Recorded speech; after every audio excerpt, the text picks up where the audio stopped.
C'est un beau spectacle. Personne dans le Les petits commerçants n'ont pas les moyens. Laurent Gbagbo et son épouse ont leur destin entre leurs mains. Si avant la fin de la semaine, ils n'ont pas quitté le poste qu'ils occupent, le poste qu'il occupe, Laurent Gbagbo, en violation de la volonté du peuple ivoirien, ils seront nommément sur la liste des sanctions. Alors la capitale s'est réveillée totalement traumatisée par les affrontements d'hier qui ont peut-être fait jusqu'à 30 morts. Ce sont les pires violences que le pays ait connues depuis 2004.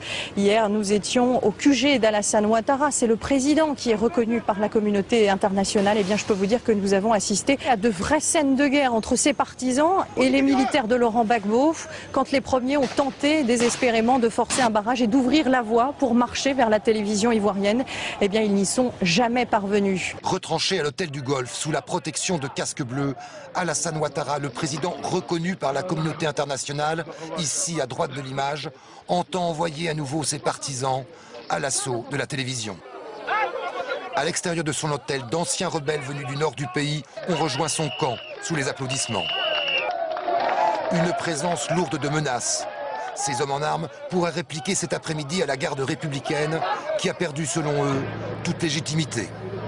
Ni les chars de M. Gbagbo, ni ces balles ne pourront nous dissuader de renoncer à notre droit plein.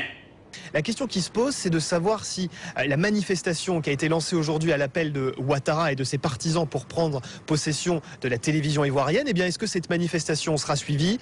Pour l'instant, on ne le sait pas. On sait simplement, bien sûr, qu'hier, eh bien, l'appel à manifester a été suivi d'un bain de sang avec parfois des scènes de guerre civile. Le reportage également tourne court.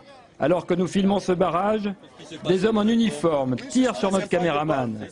Il se jette à terre. Un soldat vient lui arracher la caméra. Ce sont les éléments en tenue militaire.